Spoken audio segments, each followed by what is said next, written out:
and Farah, exclusive injury law firm of the Jacksonville Jaguars. Focused, fueled, fearless, Farah. He's Hacker. Talk about a fried egg. I lasted about 5 minutes out there. I said, to heck with this. I'll do this in the morning. And I don't have any inside information. The lady that did it, she got in there. She made it happen. And he doesn't shy away from opinion. And I do enjoy drinking cold beer at ballparks. So if that makes me a baseball fan, then I'm a diehard baseball fan. It's Hacker After Dark on 1010XL.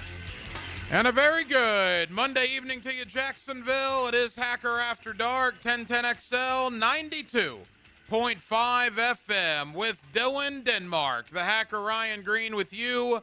Glad you are with us on a Monday that has us now just over 24 hours removed from the worst fourth quarter collapse in the history of the Jacksonville Jaguar franchise. You want to talk about just a gut punch, ladies and gentlemen of Jaguar Nation. That was what yesterday was. That was horrible. I always try to come on here, and not that I don't believe it. When they lose games, you say, well, this week it's all about taking a look in the mirror, right? Which sometimes it is. Or if they lose a particular game, maybe you can say, well, how are they going to respond to adversity? Which maybe sometimes you want to know. And by the way, more on that here in a moment.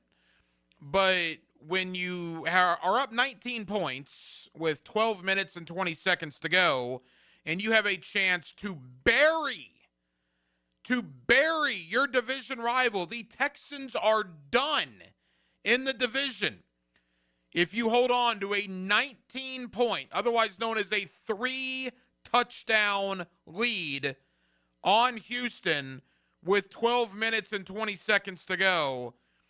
And oh, by the way, Davis Mills, their backup quarterback, is in there. And you lose the game, in large part because your offensive line, man versus man, got whipped in the fourth quarter. And you lose the game because your defensive line, man versus man, got whipped in the fourth quarter. There's not a whole lot of positives that I can give you just over 24 hours after something like that. So I'll feed into it. I got a lot to get off my chest. I would imagine you do probably as well. And feel free to hit me up on the text line designed by Lifetime Enclosures, 641-1010, 904-641-1010. And heck, who knows? Maybe we'll even open up the phone lines.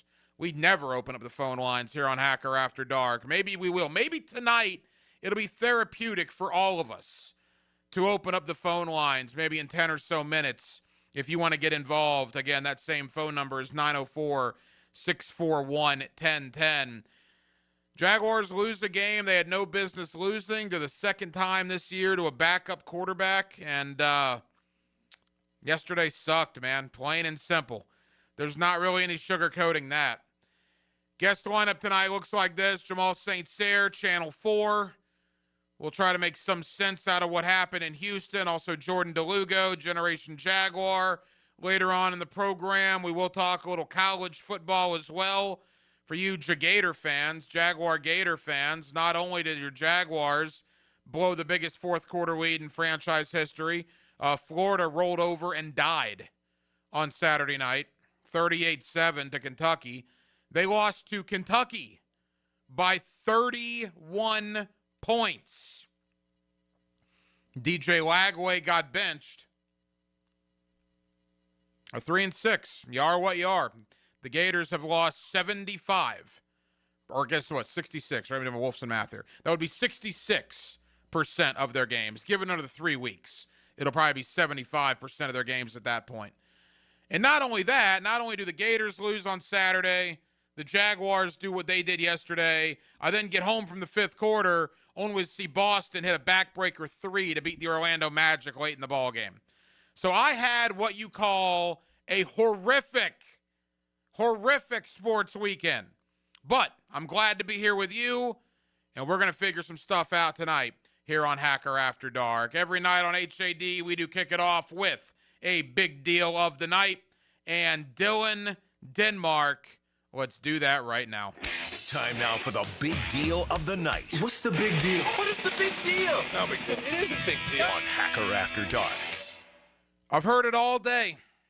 I've heard it from other shows here on 1010XL.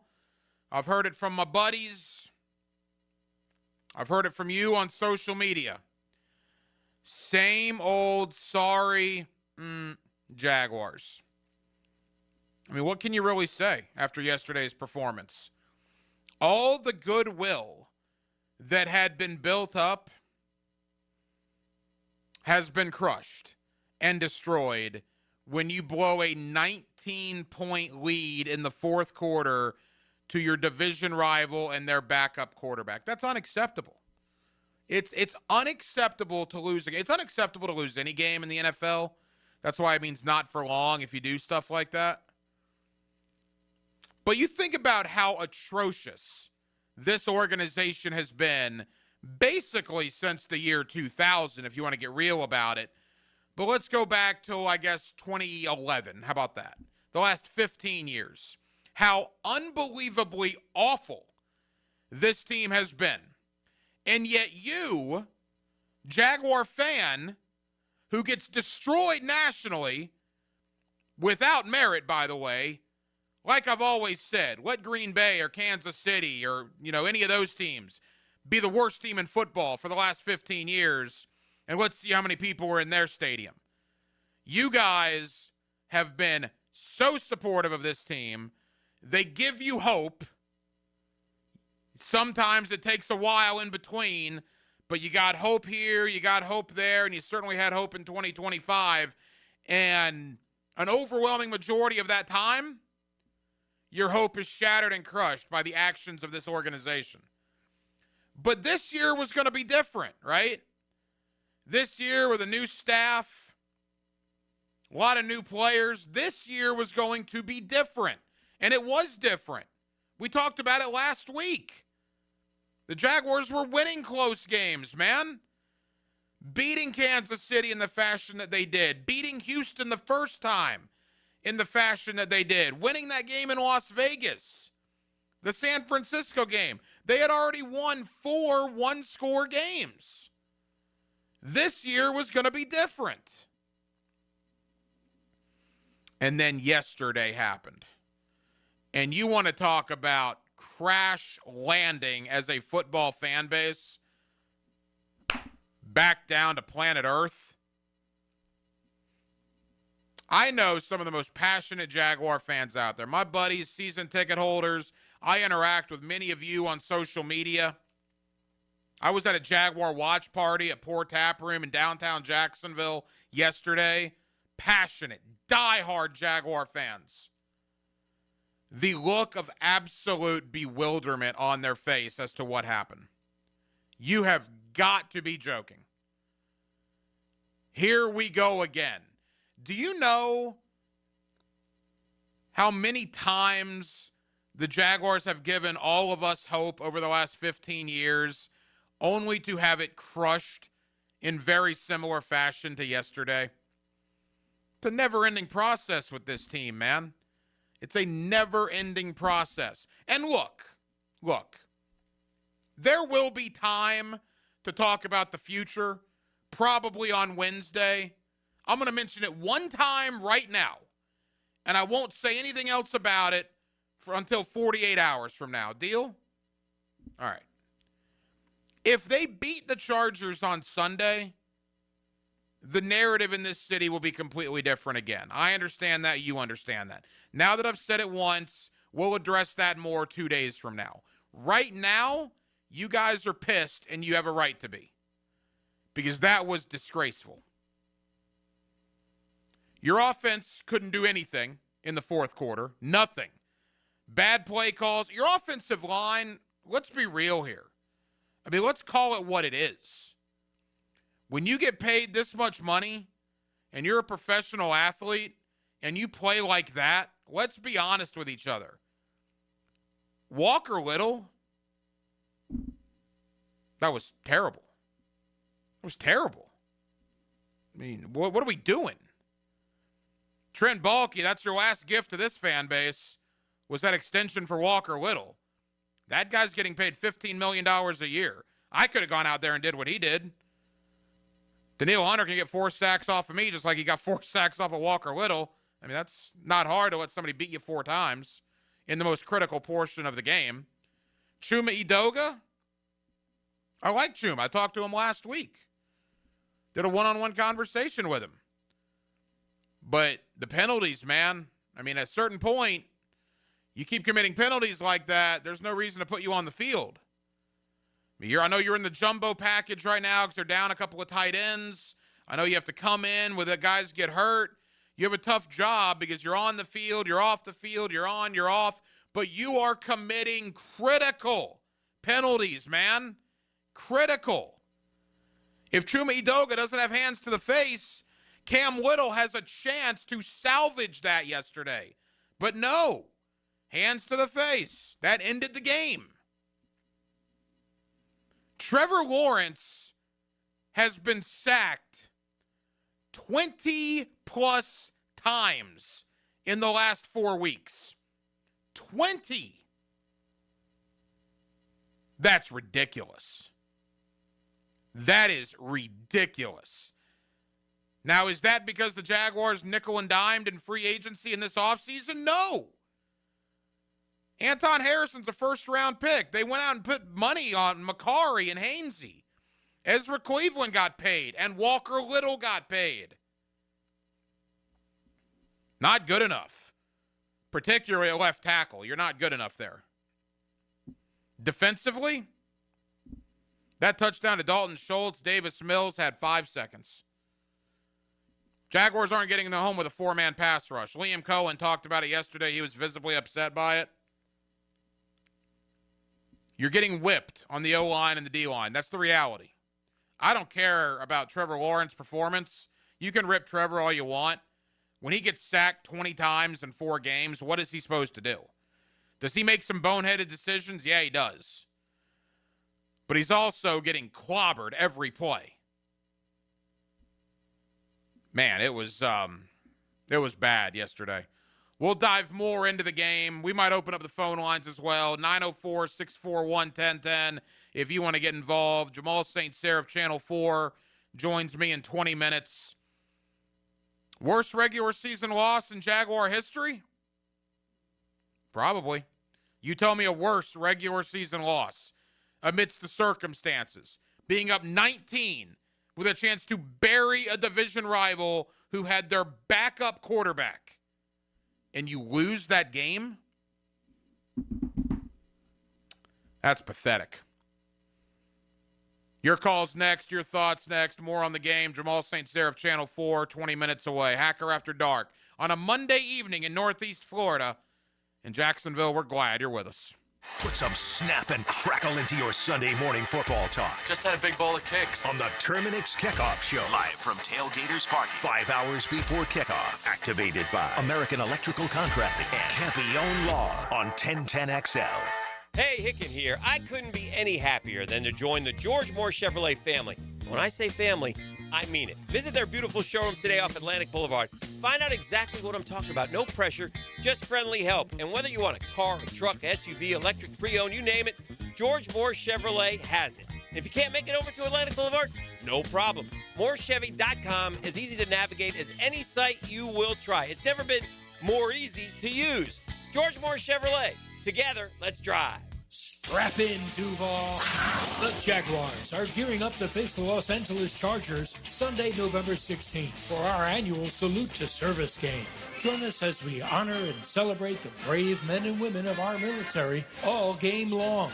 Secure your seats now and be a part of the action by visiting jaguars.com/tickets or call 904-633-2000. Let's stand together, Duval.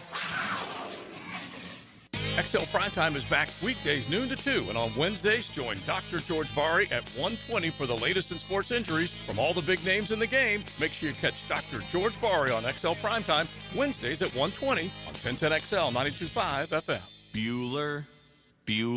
Stay cooler with Bueller. Jason, I called you about the ductwork in my attic this summer, and you totally blew me off. I did. My airflow is too low and my bills are too high. I know. There's stains on my ceiling tiles and sweating around the vents, and the mice have chewed so many holes in the ducts, I think they're getting more AC than I am. I know. Then how could you let me suffer all summer, Jason? Because summer is the one time of year I just can't send my technician into someone's steaming hot attic. They'd kill me. Ductwork is hot, cramped work at the best of times. Lucky for you, those best of times are in November. You mean like now? Bueller Air and Plumbing can repair your old, damaged, or just plain sketchy ductwork right now when it's not too hot and not too cold. And none of your technicians will kill you. It's a win-win. Stay cooler with Bueller. Visit BuellerAir.com. Did you know that for every inch of rain on a 2,000 square foot roof, 1,500 gallons come off the eaves of the roof? Call Clearwater Seamless Gutters and Drainage, and we'll design a plan using our Clearwater Seamless Gutters, and we'll connect those gutters to a Clearwater drainage system to solve your erosion and standing water issues. Clearwater Seamless Gutters. We can't sing a lick, but we sure are good at gutters. And drainage, too. SeamlessGuttersJacksonville.com. What if you could pull up to $500,000 in cash out of your home and drop your mortgage rate to 4.99% APR? Hey, Prosser here, and right now at Loan Pronto, they've got the lowest rates in 3 years. With Loan Pronto's Rapid Equity Loan, you can get your cash in as little as 3 days, pay off all those high-interest credit cards, and even skip your next 2 house payments. One client just got $300,000 approved in under 24 hours. Paid off their debt, paid off 2 car loans, saved $2,100 a month. One call, life change. There's no wait, no hard credit pull. You probably won't need an appraisal. Just fast, easy cash from your home's equity. Rates at a 3-year low. Act now. Call 914-999-1508 or visit loanpronto.com for your free instant home appraisal. See how much cash you can get today. Call 914-999-1508. See how much cash you can get today. You can also visit loanpronto.com. Equal housing lender, NMLS 1661781. On approved credit, visit NMLSconsumeraccess.org. Your favorite band live, First Chord Hits. That's a thrill. But for the accident attorneys at Farah and Farah, what thrill beats them all? It's the thrill of the win. I've been there when the worry is real, when the bills pile up, when the pain doesn't quit, and getting the call that says, "We came through for you." That's huge. It's about seeing that weight lift, helping folks walk out better than when they walked in. Yeah, we're built for that. Call Farah and Farah, Jacksonville. 1010XL, presented by Farah and Farah, exclusive injury law firm of the Jacksonville Jaguars. Still present, ready. Farah doesn't flinch. Hacker After Dark on 1010XL. Yes, it is. Monday night, Jacksonville, Florida. Hacker After Dark, 1010XL, 92.5 FM. Good one to close out Week 10 in the National Football Conference. Green Bay and Philadelphia. Monday Night Football just underway. We will keep you updated. If you want to get in, if you want to voice your opinion on the Jaguars' performance or lack thereof in the fourth quarter yesterday and blowing that game against Houston, 904-641-1010 is the phone number, 904-641-1010 if you want to get involved in the program tonight here on Hacker After Dark. All right, so the game yesterday, the shame of it is there was so much good that happened in the first 3 quarters that I don't think anything even really matters, though, about the first 3 quarters. Because the fourth quarter was so bad and was so inept and was so Jaguars being Jaguars. You know, what have we talked about all offseason? Be very un-Jaguar-like, right? If you're un-Jaguar-like, that's really going to be a good thing because anything different here is good based on what we've had for the last 10 to 15 years. Boy, yesterday looked very similar to what we're used to, didn't it? Can't block anybody, can't get a first down when you need one, can't stop the run. Davis Mills went 93 on you. 93. Just like Jake Browning went 90-plus yards on you against Cincinnati. Just like Chad Henne in the playoff game back in the day went 98 yards on you. I mean, when you need a stop, you couldn't get it yesterday. When you need one third down conversion, you couldn't get it yesterday. When you needed to make one extra block or make one better tackle, make one play on offense or defense, and you couldn't do it. And it had to be Houston, right? Of all teams, it had to be the Texans, a team that you would have been 4 games up on with 8 to go if you hold on to a 19-point lead with 12 minutes left. Couldn't get it done. Phone lines open, 904-641-1010. Your thoughts. We don't do it very often, but a night like tonight, I think it's more than warranted. Let's go to the south side. Let's get Jim in here on Hacker After Dark. Jim, go ahead. What's up, Hack? How you doing tonight, buddy? I'm good, buddy. How are you, sir? Not too bad, man. Listen, I just think somehow or other they've lost the identity down there, man. It seems to me. Remember when the Bengals? Because as soon as this was happening yesterday, I'm like, this reminds me. I mean, Jake Browning just did it to us earlier in the season with like 3:40 to go in the fourth quarter. It's funny, Jim. The exact drive that Jake Browning put together against Cincinnati was almost exactly similar to Davis Mills. Yeah. I was like, this isn't John Elway. This isn't C.J. Stroud even, my God. And look, man, I'm from Cleveland, so I'm a Browns fan when it all comes down to it. I do love the Jags. I live here in Jacksonville, but I'm a Browns fan, so I'm going through a lot of garbage myself. Well, at least you have the Jaguars' first-round pick, Jim. We appreciate it. That first-round pick got a little bit better yesterday. And by the way, Denmark, I don't know if you saw Mason Graham yesterday. PFF loved his performance. He's actually getting a lot better for Cleveland. Now, again, when Travis Hunter's healthy, I'm totally fine with that pick. But just a little salt in the wound. Not only did the Jaguars lose in the fashion they did, but the guy we talked about the entire draft process, Mason Graham, who is at a position of need. I don't know if you guys have noticed, the defensive tackles aren't doing very much here in Jacksonville, is starting to play pretty good football. Let's head out to Bay Meadows. Let's get Robert in here on Hacker After Dark. Robert, go ahead. Hey, Hacker, I just first I want to say I love all the shows that you're on. I really like the fifth quarter, too. Oh, thank you, buddy. Yeah, you're welcome. Hey, the biggest thing is the trenches. It was before the season ever started. There was worry about that. You can't pass the ball. You can't open up holes for the runners. I mean, it's just awful. The defensive line might as well just not even walk on the field. No pressure. There's just nothing on both lines. It's all in the trenches. And I don't care what team you are, unless you've got a good offensive line and a good defensive line, you're not going to win football games, not in the long run.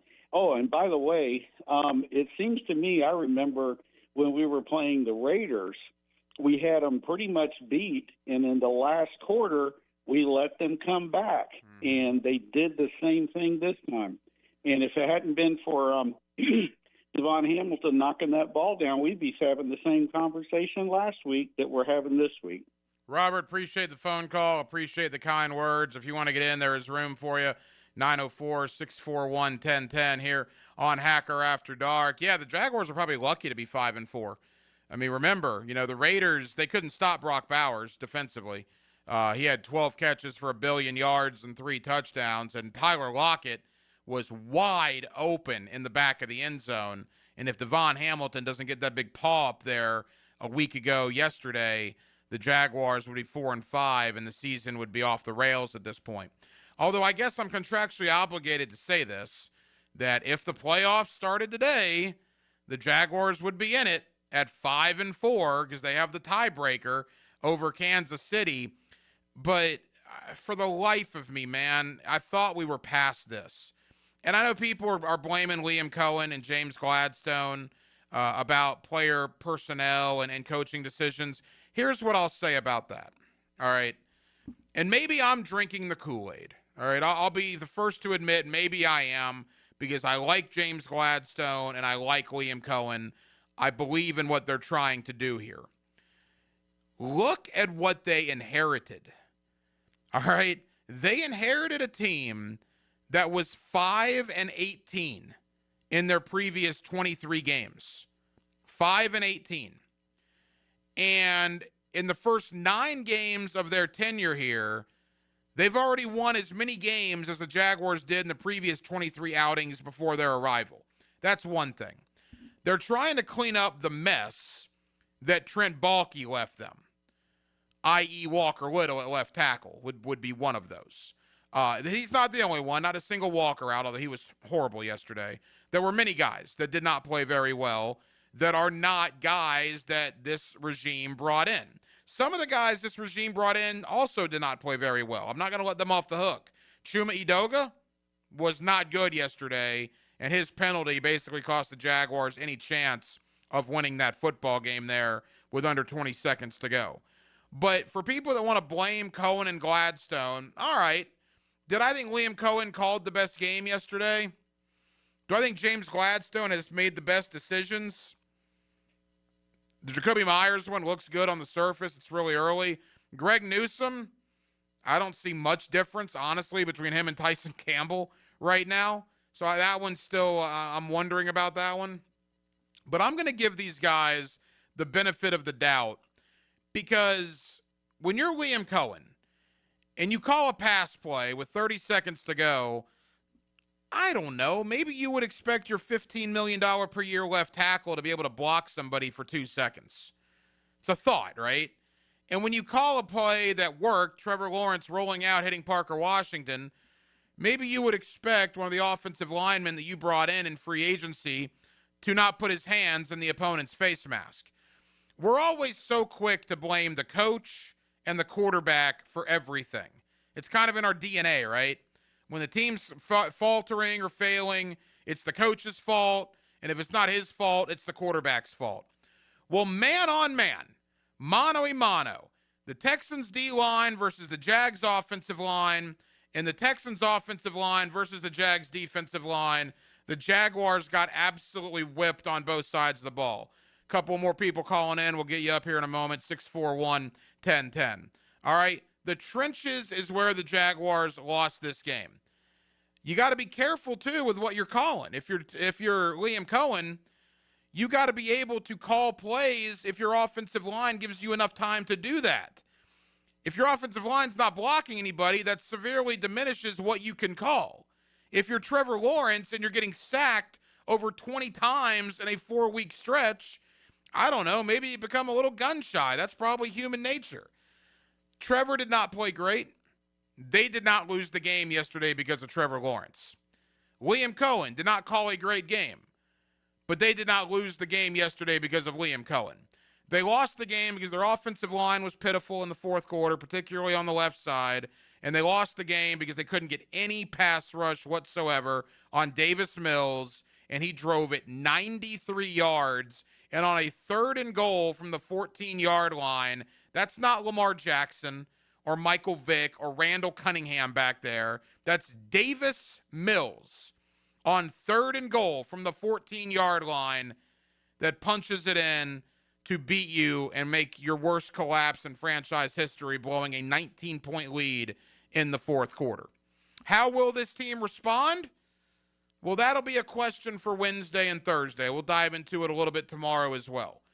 But I'm not doing that show tonight. I'm not doing if they beat the Chargers and they're in the playoffs right now, there will be time for that.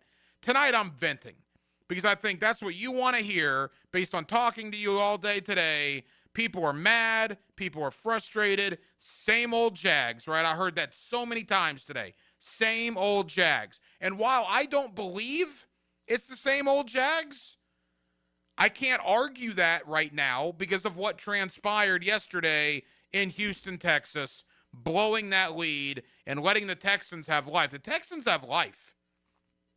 You realize, right, that Houston plays Tennessee on Sunday and the Jaguars play the Chargers.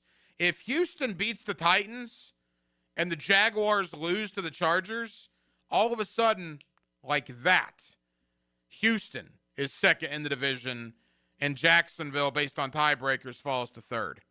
Like that. The Texans were done with 12 minutes to go in the fourth quarter yesterday, and the Jaguars let them off the hook in embarrassing fashion. Jamal St. Cyr, Channel 4, will try to make sense out of what we saw in Houston yesterday. He joins me next. Monday night, Hacker After Dark.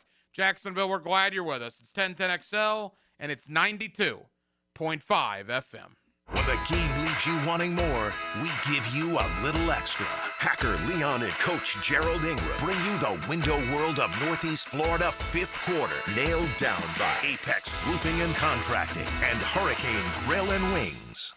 Awaken 180 weight loss. Awaken 180 weight loss. Hacker here for the best weight loss program that I've ever been on. I was out at a watch party yesterday, watching the NFL action all over the country, and a lot of people who hadn't seen me in person in a while, a lot of people who I hadn't seen in a while, came up, congratulated me. I can't tell you how good that feels to be congratulated. Getting the weight off is a process, and it was a process that never was working for me with different weight loss programs until I found the great folks of Awaken 180 Weight Loss. The coaching you get, the knowledge you gain, the experience that comes with the weight loss, and now keeping the weight off, which is almost as, if not more important. Awaken 180 is with you every step of the way. If it's time for you to drop the weight, like it was for me, go to awaken180weightloss.com. That's awaken180weightloss.com, or call 844-346-1800 and do what I did. Drop the weight with Awaken 180 Weight Loss. Remember when they used to ask, what do you want to be when you grow up? At Bank of America, we ask every day, what would you like the power to do? When you work here, you help build businesses, inspire communities, and forge legacies. And now we've raised our U.S. minimum wage to $25 an hour. So the opportunity to do more also comes with competitive pay. Learn more at bankofamerica.com/25. Bank of America, proud to be an equal opportunity employer. Everybody, Mike Dempsey here, and the cooler weather is upon us. Folks, it's the perfect time to try the new breakfast sandwich from Dandy Foods. A hearty one, too. A twin-pack cinnamon swirl and country sausage. You get the sweet first, then the salty kicks in, and trust me, they are addicting. And you'll find them all at daily stores around town. So the next time you're out and about, stop and get all that deliciousness in less than a minute from Dandy. Just one more reason to go out and make yours a dandy, and do it today. Post-game Monday on 1010XL is served up by Dandy Foods, making quality fresh sandwiches since 1956. Attention skilled electricians. Are you undervalued at your current company? Time to step up to the bigger projects and better opportunities. Join the team at Miller Electric Company, a trusted name in the industry for over 96 years. At Miller, we tackle the biggest projects in the city, offering not just a job, but an experience, top-notch pay, unbeatable benefits, and the best working environments in the business. Please join the team that values your skills and rewards your hard work. Elevate your career to new heights. Apply today at millercareers.com, an equal opportunity employer. Are you ready to upgrade your windows or patio doors? It's the Black Friday sales event going on now at Renewal by Andersen. Buy now and pay nothing until 2027. That's no money down, no payments, and no interest for 2 years. This offer expires November 30th. Renewal by Andersen, proud partner of the Jacksonville Jaguars. Visit bestwindowsflorida.com to schedule your free consultation. License number CGC 1527613. This is Mark Nato. My sons and I have seen the doctors and PAs at Southeast Ortho for everything from lumbar spine stress to elbow tendonitis. Southeast has always been there, been truthful, and always been on point. Everything they say happens. We can't thank them enough for what they've done and the great care that they have taken of our sons. Relieve pain and get back to life. Southeast Orthopedic Specialists. Celebrating 30 years in Jax Beach. Beach's Jewelry and Pawn is your go-to for cash on the spot. They buy gold. Huge sale on firearms all month. Save during Florida's Second Amendment sales tax holiday with no sales tax on firearms. Beach's Jewelry and Pawn in Jax Beach. Hey, it's Brent with Arcosa Crushed Concrete. If you've got concrete or asphalt rubble on your site, let me buy it from you, and I will recycle it into construction material for your future projects. Arcosa Crushed Concrete. Get paid for what you don't need. Hi, I'm Mac with Baker Glass. If you've got fogged up windows, let me help. We'll replace them with clear, insulated units that brighten up your home. People say we're fast, friendly, and reliable. Just check out our Google reviews. Call me today. Baker Glass. No one treats you better. Movember is Cancer Awareness Month, so educate yourself on the risk factors for prostate and other cancers. Take charge of your health. Many cancers are highly preventable. Trust the physicians at Ackerman Cancer Center. AckermanCancerCenter.com. Instant Keys. You don't have to go to the dealer. Instant Keys comes to you. For lost or broken keys or nearly any make and model of vehicle, call 722-1111 for Instant Keys locksmith service. Hey, David again here with Royal Pet Services. It's that time of year when rodents start making their way into our homes. Layson, tell them what they need to get in. A quarter-size hole. That's right. That's all they need. Hey, tell them where to go for a free attic and exterior inspection. Visit RoyalPetServices.com. 1010XL, presented by Farah and Farah, exclusive injury law firm of the Jacksonville Jaguars. When it's game time, Farah doesn't flinch. Now, another great guest on the Checkmate Coatings phone line. Hello. Your floor's missing piece. Back here on 1010XL and 92.5 FM in the city of Jacksonville. We are glad you are with us.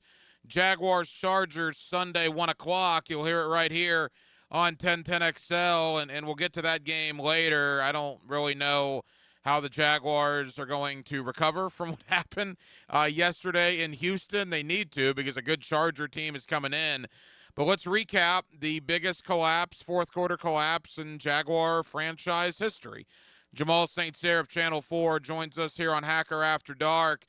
Jamal, that was ineptitude at its highest level in the fourth quarter yesterday in Houston.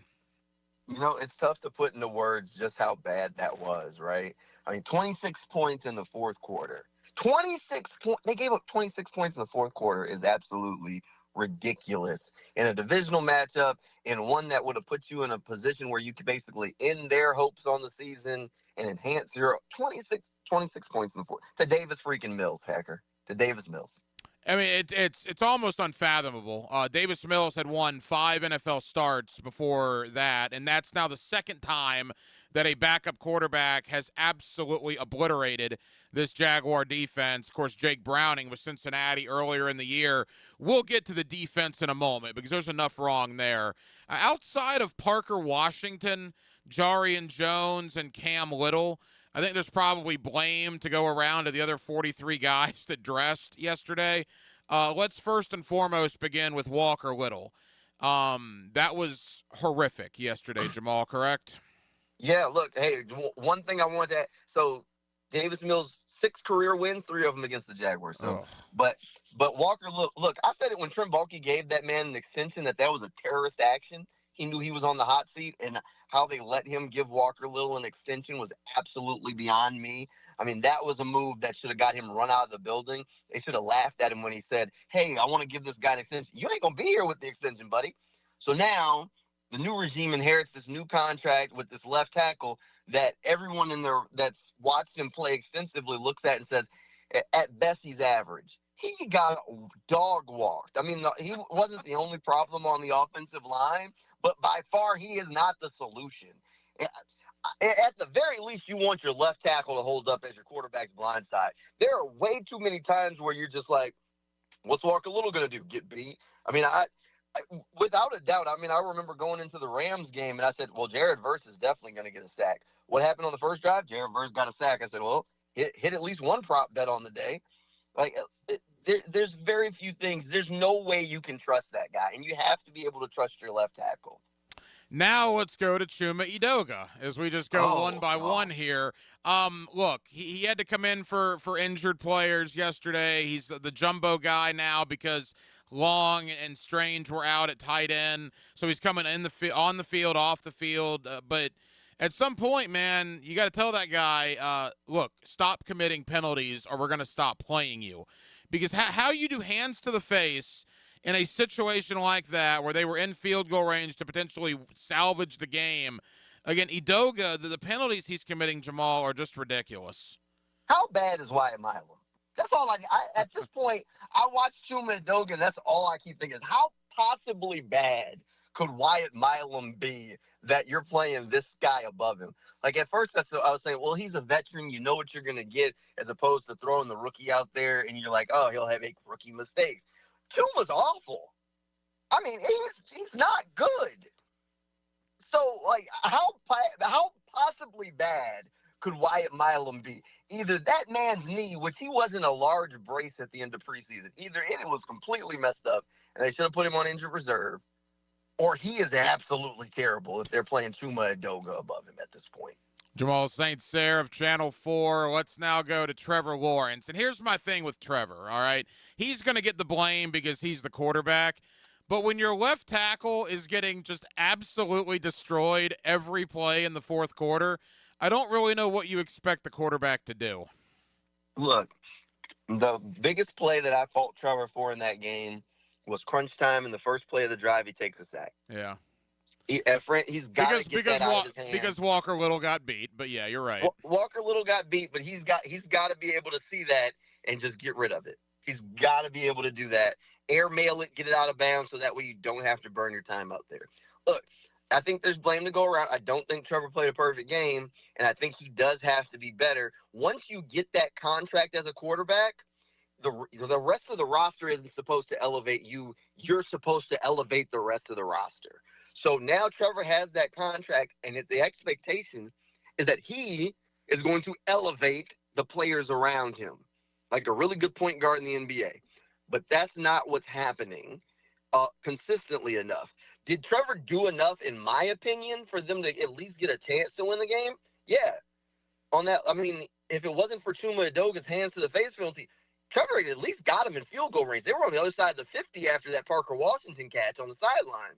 So at the very least, Cam Little was going to have a chance to walk him off with a win if it wasn't for a penalty, which Trevor has nothing to do with that hands to the face. He rolled out. The pressure was coming. He bought some time, made the throw. There's nothing more he could have done. Now, was he completely perfect? No, absolutely not. Missed some throws. There's some plays he definitely needs to have back. That sack play on that first drive, I mean, that is bad. That is catastrophically bad because you blew your time out, which took away any flexibility you had to use the middle of the field as an offense. Yeah, look, I mean, so that's the thing with Trevor. Look, I think he played fine, but I definitely think there's some plays that he needs to be better. He has to be the guy that elevates. Jamal St. Cyr of Channel 4.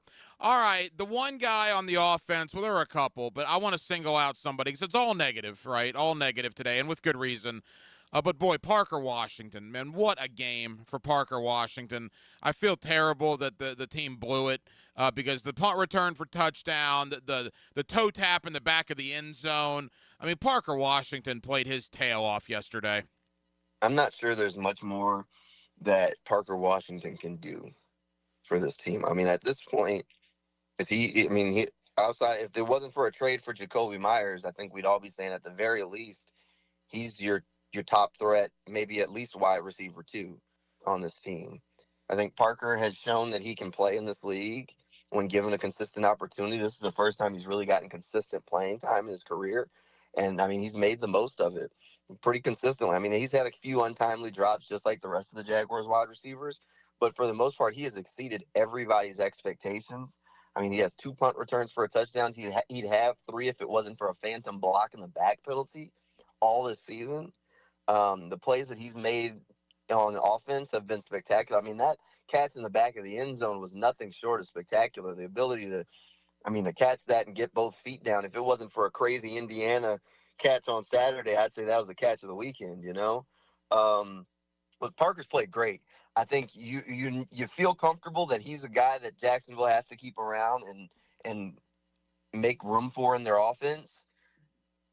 He's the only reason why that signing of De'Ami Brown and the flop that it isn't more catastrophic is because Parker's star has really started to shine for them. Yeah, De'Ami Brown, you're getting very, very little out of him. In fact, I don't think you got anything. You're getting nothing. Yeah, it was so bad yesterday. All right, defensively, Jamal, they're just not getting to the quarterback, man. And look, I know Davis Mills was getting it out quick, and I get that. Except for the Dalton Schultz touchdown where he had, 90 seconds back there to call his wife, ask what was for dinner, and then find Schultz in the back of the end zone. And I get the Hines Allen's getting double-teamed, and I don't debate that. But you know who else gets double-teamed? Max Crosby and Myles Garrett and Aiden Hutchinson and T.J. Watt and all these other guys get double-teamed, and they still seem to affect the ball game. And the Jaguars simply aren't getting that out of Hines Allen right now. Look, flat out, their best players got to be better. They can't they can't get to the quarterback when they send 4 players. And the problem is, if you look at that defense on paper going into the season, you point out your best players being Trayvon Walker and Josh Hines Allen, and both of them have 2 sacks on the year. 2. You know who else has 2 sacks on the year, Hacker? Who's that? Jalen Ramsey. Oof, yeah.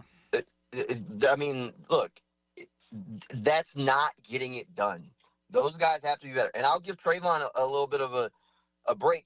He missed a game. He's been dealing with a hand injury. He's coming back into action. So this isn't a complete shot at Trayvon, even though, I mean, he did have a really bad roughing the passer call. That was terrible on the refs, which would have been his third sack.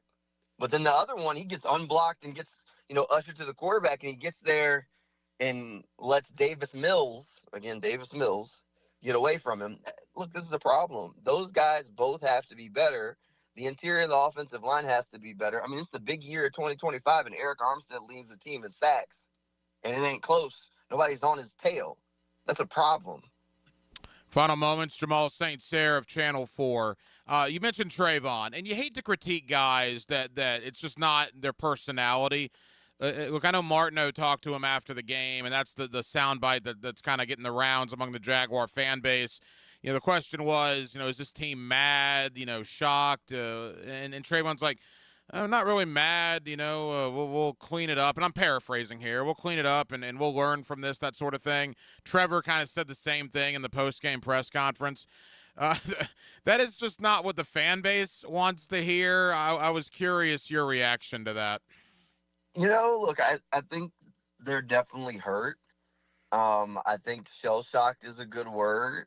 I'm sure the mad will set in at some point during the week. Maybe in that moment you're not as mad as anything else, because at that point you're right after the game. It just finished and you're like, what happened? It's like going through the stages of grief, Hacker. I feel like that's what point they were at, is just in that stage of grief. I think anger will set in at some point, probably today or tomorrow, as they really, look back at that game and try and start turning the page. But I mean, they don't have a whole lot of those guys, that are just like the crazy guy in the room that's just going off. Like Trayvon's a leader in that locker room, but he's not the rah-rah guy for like interviews on TV that's going to go send a message that kind of way.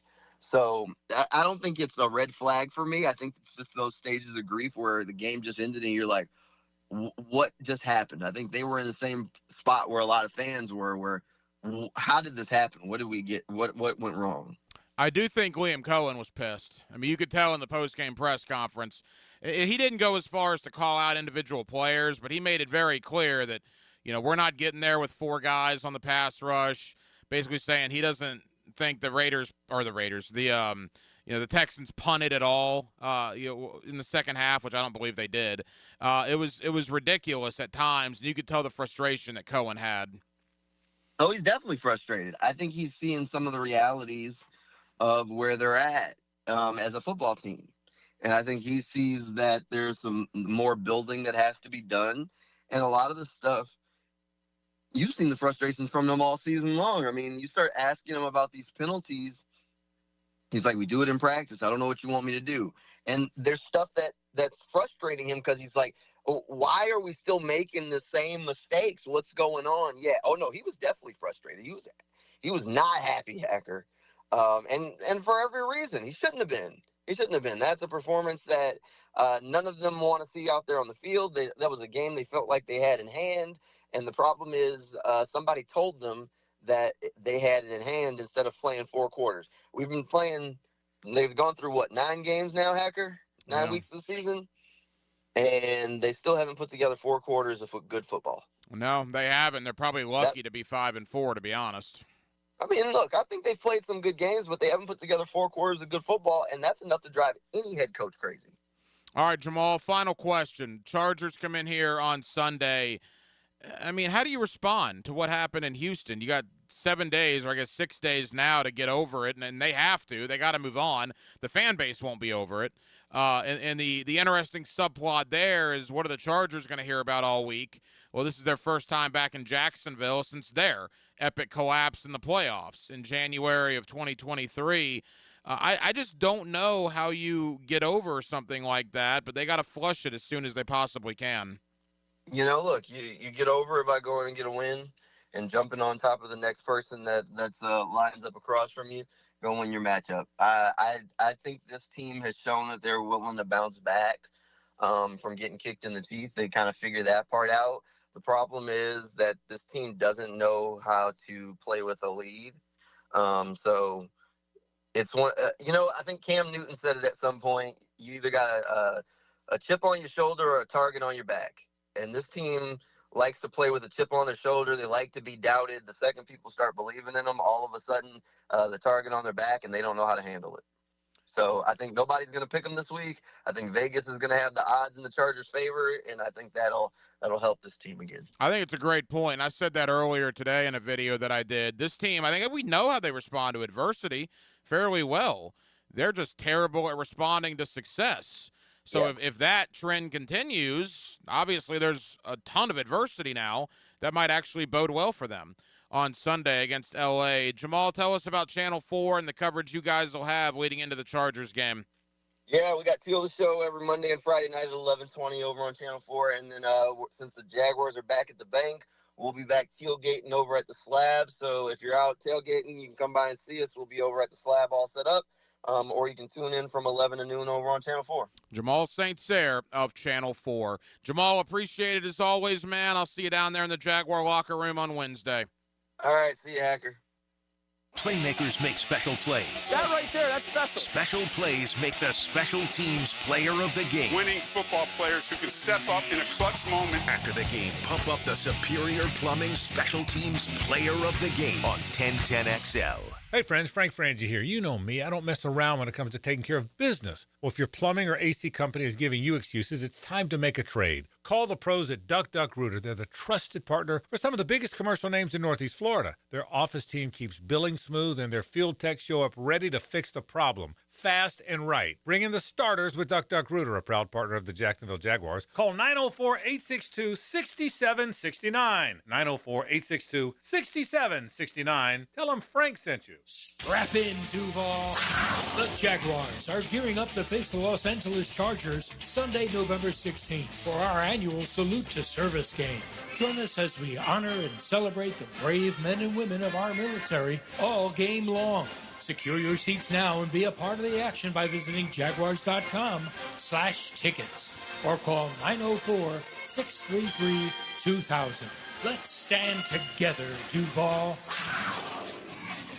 Brackish Vodka, the spirit of the sportsman and proud partner of the Jaguars, is now available at the Fresh Market Spirits and Wine. The Fresh Market Spirits and Wine is a new adult beverage store offering spirits, wine, beer, and accessories at A1A North in Ponte Vedra, a first-of-its-kind destination for thoughtfully curated spirits, wine, and beer as only the Fresh Market can. And now, you can get Brackish Vodka at the Fresh Market. Brackish Vodka, for whatever your sport is. Proud partner of the Jaguars. So I'm here with Danny Van Sickle, director of the Electrical Training Alliance. Danny, tell me about your program. Hey, Rick, we're a 5-year electrical apprenticeship. Our students start out making over $30,000 a year, and right now graduate making over $80,000 a year, including benefits. There is no tuition and no student debt. You just have to apply and get accepted. Did you say no tuition and no student debt? You heard that right, Rick. Once you're accepted into the program, your only costs are the books and the course fees, around $700 a year. Wow, that sounds like an amazing opportunity. How can I learn more? Just go to etajax.org, and you can apply there. Hi folks, Jason Parker here with Performance Painting. Ever wonder what to do with leftover paint that you don't want? Here's a few options. Paint can be placed in the regular trash if it's dry. Simply stir in kitty litter to a thick consistency. Then wait a few days with the lid off till it dries. Also, if the paint is good, there's many charities or churches that would love to have it. If you'd like more tips or have a project, we'd love to help. Go to performance-painting.com. Performance Painting. Repair, protect, preserve. Performance Painting. Julington Creek Pest Control has been serving our community since 1984. Our turf management program is an all-out blitz, granular fertilization, weed and insect control, keeping your lawn championship green all year. Quarterly pest control stops bugs before they ever cross your goal line. Family owned, locally operated, expert technicians, top quality products, no gimmicks, just winning results. Julington Creek Pest Control, our family serving yours since 1984. How many Grand Slam home runs did Yankee slugger Don Mattingly hit in his career? Filing an insurance claim following a storm shouldn't be an ordeal. Southern Oak Insurance's claim team prepares for catastrophic situations well in advance. Log on to southernoak.com. Our family protecting yours. Southern Oak Insurance. New York Yankees Don Mattingly hit 6 grand slams in 1987, but none throughout the rest of his 15-year career. Southern Oak Insurance. Hey Jacksonville, it's Dan Hicken with a game changer. I've tested the field, and Checkmate Coatings is my new go-to for durable, jaw-dropping floor coatings. Better play, better results. I'm Brendan with Checkmate Coatings. We coat it all: garages, pool decks, driveways, and patios. Be the envy of your neighbors. Slam dunk your floors at CheckmateCoatings.com. Checkmate Coatings, your floor's missing piece. Checkmate Coatings, your floor's missing piece. Rick Ballou for Coy Dental. That's right, Carlson Dental is now Coy Dental. Dr. Lee has been practicing there for 9 years, has purchased the company. The Coy Dental team still has the same great dentists and staff. And remember, if you get nervous visiting a dentist, don't. There's never a problem at Coy Dental. With light sedation for cleaning, then deep sedation for all your restorative needs. Coy Dental, located in Bartram Park. We send our best agent in the field. I want you to find GoldenEye, find who took it, what they plan to do with it, and stop it. Hayes Carline takes you behind enemy lines. Man, he's like a super spy. Activated by Pella Windows and Doors on 1010XL. Hello, First Coast. I'm sure by now you have seen our bright green GFL trucks and containers throughout the greater Jacksonville area. We're an industry leader in solid waste and would love the opportunity to earn your business. We're committed to customer service, reliability, and have an unwavering focus on safety. Whether commercial or construction, let us haul your waste away. Call 904-760-5880 to get a quote today from GFL, Green for Life. The flagship station of the Jaguars. WJXL AM Jacksonville Beach. WJXL FM Jacksonville Beach. What's happening, beautiful people? It's your main man, E to the T here. And cool air, open trails, and that perfect Florida winter sunshine, woo! It's the season to get outside and explore Clay County. From Christmas parades and hometown festivals to holiday markets and local theater shows, holiday magic is lighting up every corner of Clay County. Get outside, get moving, and get active. Come see everything happening this season at exploreclay.com. That's exploreclay.com. Tired of roofers who never answer the phone and just use AI? I'm Morgan Conley, the People's Roofer. I answer every call. No robots, no runaway. I'm born here, built here, staying here. Visit morganconleyroofing.org. 1010XL, presented by Farah & Farah, exclusive injury law firm of the Jacksonville Jaguars. Still present, ready. Farah doesn't flinch. Hacker After Dark on 1010XL.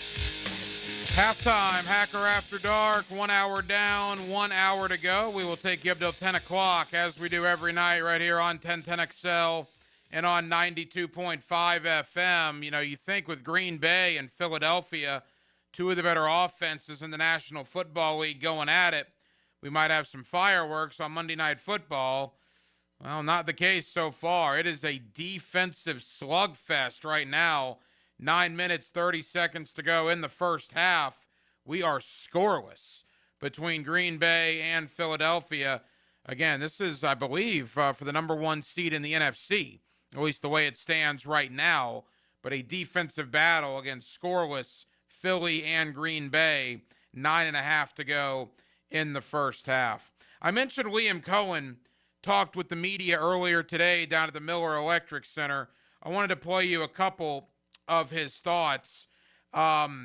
First and foremost, and we'll do more about this beginning Wednesday when we turn our attention to the Chargers. By the way, the first time the Chargers have been back here since their own collapse in the playoffs. Remember the 27-point comeback for Jacksonville? Cohen, who I thought today, even during his press conference, still looked pretty visibly upset about yesterday in Houston, was asked right off the bat, how does your team get over something like that and have to get ready for the Chargers in such a quick amount of time? This game can't beat us again. It can't beat us on Sunday at 1 p.m. because we're kicking off against the Chargers. And I have a very quality opponent coming into town. We're back at, we're at home, and nothing, nobody cares. nobody cares. It's just the next opportunity that we have to go try to get a W. I mean, that's the reality, is that we gave up a 19-point lead in the fourth quarter, essentially, and didn't get it done. Their back was against the wall, and they played like it. They played like it, and we didn't. And so those are tough ones to swallow, as you mentioned. They are. And, it's hard to move forward, but come Wednesday, we're preparing for another opponent. Yeah, look, nobody does care that you blew a 19-point lead. I can assure you who doesn't care. The Los Angeles Chargers. They would love for the Jaguars to be down in the dumps so they can come here and get a big victory to get to 8-3 prior to their bye week. One more thing from Liam Cohen. Again, thank you to Jaguars.com for this. I want to address this afterwards. Cohen was asked, does his team have enough edge? Not as far as edge pass rushers, but enough moxie, if you will, because from a lot of vantage points, it didn't really look like it in the fourth quarter yesterday. I didn't feel like we had enough edge yesterday. I think we've shown to have the edge at times, to be obviously 4-1 in one-score games going into the game. You feel like, okay, well, we've made some improvements in that area, that we've learned how to finish some games or come out on the right side, or a tip ball goes your way. I mean, you're on the right side of some of those games going into yesterday, and then you have a 19-point lead in the fourth quarter. And no, I don't think that we had our edge in the fourth quarter yesterday. No. The thoughts of Jaguar head coach Liam Cohen. It was Action Sports, I believe, that caught up with Trayvon Walker in the locker room yesterday after the game. And look, I mean, it's fresh. It's right after the game, but I know a lot of Jaguar fans were talking about this. He was asked, all right, what's kind of the emotion in this locker room right now? Are you angry? Are you shell-shocked? Or I'm paraphrasing. That's essentially what was asked. And Trayvon goes, I'm not angry. Just got to learn from it, basically, clean it up. Trevor Lawrence said a lot of the same stuff. You don't want to critique guys for not being, who you want them to be. Jaguar fans want blood after yesterday. They want pounding the podium. They want furniture breaking in the locker room. The one thing I will say about that is I do think the Jaguars are lacking some of that, whether you call it bravado, moxie, whatever verbiage you want to use. When it's 29-18 after the Texans score a touchdown, somebody should have huddled up the guys on the sideline and said, not today. Figure it out now. Maybe that happened. We didn't see it happen. I haven't been told it happened. And until I'm told something like that happened, I'm going to continue this thought process. But the Jaguars that have been here, Hines Allen, Devin Lloyd, Trayvon, Trevor, ETN, all the guys that lived through the end of 23, the Miami debacle in 24, when you see that starting again yesterday, you get the guys and say, gentlemen, not today. And I just don't think that we saw either enough of that or, quite frankly, any of that. Would that have mattered? I don't know. But I do think it is a fair criticism that you maybe don't have a boisterous leadership group on this team. Trayvon Walker is a leader, but he's not like a rah-rah, pound his fist on the table kind of guy. Joshua Hines Allen, the same thing. Devin Lloyd, to an extent, is a little bit. Foye, to an extent, I guess. And again, it's not a flaw. You just kind of wish, when you saw that quicksand effect, that everything that can go wrong was going wrong. And no matter how hard you climbed, you seem to be sinking deeper and deeper. You just wish somebody would have stood up and said, guys, not today. Figure it out now. And when you're asked in the locker room if you're mad, you say, well, I'm not mad. We just got to figure it out. Well, the fan base is fuming. Your fan base is up in arms, just bewildered, furious, fuming pissed. All right, let's be honest. maybe they wanted to see a little bit more fire out of some of the leaders on this team after such an epic collapse. My response to that is, if they go out there and they beat the Chargers on Sunday, that'll be the greatest response of all time. Deeds, not words, right? Actions, not words. I don't need somebody pounding the podium if they go out there and they make up for it with their play next week. If they don't go out there and they don't make up for it for their play next week, well, yeah, that becomes a deeper issue at that point. And again, we'll dive all into the Chargers on Wednesday. I do think the dynamic is fascinating. The Jaguars coming off the worst collapse in franchise history against a Charger team that hasn't been here since their worst collapse in franchise history, blowing a 27-point lead in the playoffs. You think that's going to get any talk beginning on Wednesday? What a situation we will have at Everbank Stadium on Sunday. Jordan DeLugo, Generation Jaguar. We'll talk more Jaguars with Jordan. Also later on the 9 o'clock hour, we will go to Gainesville. What a disaster for Florida. They benched Lagway on Saturday night, although apparently Lagway is going to start against Ole Miss for whatever that's worth. Are they still a good team on paper? They're 3-6 now. They just lost to Kentucky by 31. We'll talk to Graham Hall, 24/7 Sports, Swamp 247 coming up later on in the 9 o'clock hour as well. We're glad you're with us on a Monday night here in the city of Jacksonville. It's Hacker After Dark. And he's not moving. That was a heck of a hit. Good health is an important part of a successful program. A guy who was number 5 on our depth chart is now our starting wideout. Listen for the personal injury attorneys Farah and Farah Injury Update. Jacksonville on 1010XL. Hey, Hicken here for my friends at Beards Diamonds, where they are having the biggest sale all year right now. Beards' 44th anniversary sale is happening with up to 44% savings. Our biggest and final store-wide event of the year. Beard's largest selection and lowest prices. Rings, earrings, bracelets, bands, pendants, colored gemstones. Their cases are jam-packed, and our associates know they can break all the rules for this one. Shop early for Christmas. Get the Beards now as they mark another year of proudly serving Jacksonville. In a sea of corporate chain jewelry stores, Beards is honored to be the only local jeweler in the town center. No commission salespeople, no corporate chain sales gimmicks, no treating you like a number. Don't miss Beards Diamonds' 44th anniversary sale. From golden necklaces to lab-grown diamond studs to all the latest styles from top designers, you'll find it at Beards. In the St. John's Town Center, I say, shop local, shop Beards.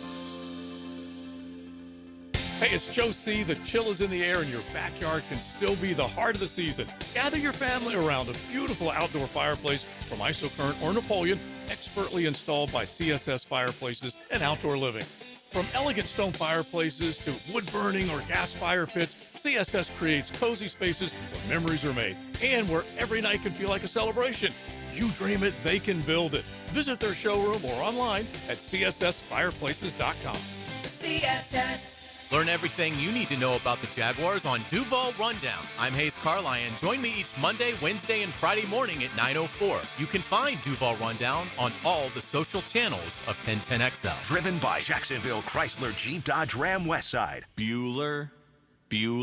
Stay cooler with Bueller.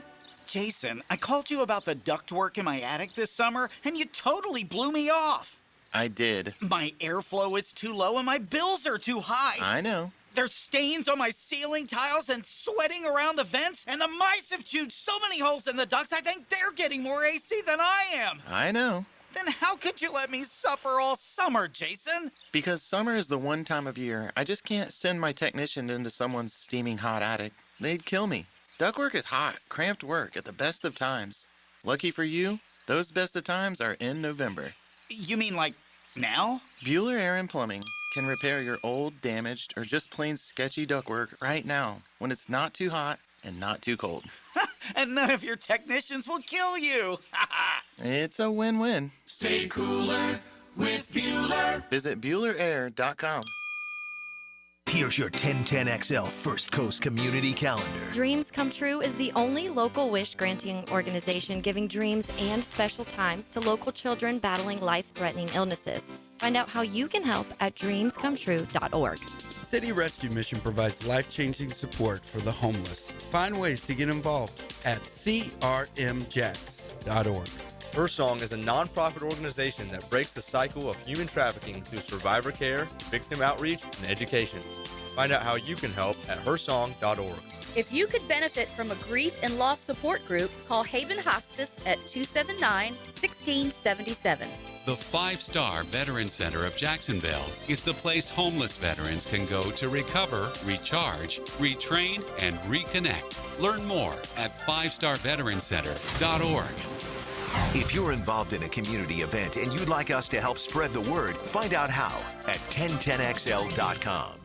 Hey folks, Frank Frangie here for Lee & Kate's Glass. Now with the holidays coming, it's time to update that dated-looking bathroom setup and give yourself the gift of a gorgeous new frameless shower with big sexy glass. You spend every morning and night in that bathroom. A new shower enclosure from Lee & Kate's Glass will look fantastic and make your bathroom feel like a luxurious spa. You'll love it. You deserve it. Request the free in-home consultation. Visit leeandkatesglass.com. You're gonna see a big difference. 1010XL, presented by Farah and Farah, exclusive injury law firm of the Jacksonville Jaguars. When it's game time, Farah doesn't flinch. Now, another great guest on the Checkmate Coatings phone line. Hello. Your floor's missing piece. Back here on 1010XL and 92.5 FM in the city of Jacksonville. We are glad you are with us. The Jaguars and the Chargers, Sunday, 1 o'clock. You'll hear it right here on 1010XL. But I can't even really fathom talking about that game yet. We're early in the week. I'm trying to recover from maybe the worst regular season loss in Jaguar franchise history. Certainly the biggest fourth quarter collapse in Jaguar franchise history. And the big question all week is, how do the Jaguars try to recover from something like that happened in Houston? Let's try to make sense of it. Jordan DeLugo, Generation Jaguar, always kind enough to join us here on Hacker After Dark. Jordan, you ever seen anything like that on Sunday afternoon? Ooh, certainly not from the Jaguars. I mean, you've seen games where the Jaguars lose embarrassingly because they didn't have a chance the entire game. You've seen some moments at the end of games that are frustrating, but like you said, that was the worst regular season collapse in Jacksonville Jaguars history. You know, and there are so many branches to talk about. Well, let's begin with the lines of scrimmage. You know, after losses this year, I'll come on my show and I'll talk about, you know, taking a hard look in the mirror, right? Or how does the team respond to adversity? Well, enough of that. They got man versus man, mano a mano on the lines of scrimmage in a gladiator physical sport. They got whipped. The Houston Texans offensive line and defensive line whipped the Jacksonville Jaguars on Sunday afternoon, and that's just hard to fathom. Yeah, for about 16 minutes, that's exactly what happened. And it only took that 16 minutes. You know, Jaguars up 29-10. In my mind, nothing that happened before that really matters, right? It's everything that happened after that. Because even though there were some mistakes before that, you were up 3 scores against a division rival with a backup quarterback with 16 minutes left in the game, right? When the Texans get the ball back after you go up 29-10. So it's everything that happened after that, and you're exactly right. Offensive line, defensive line did not get the job done. Now, offensive line, it was really just Walker Little.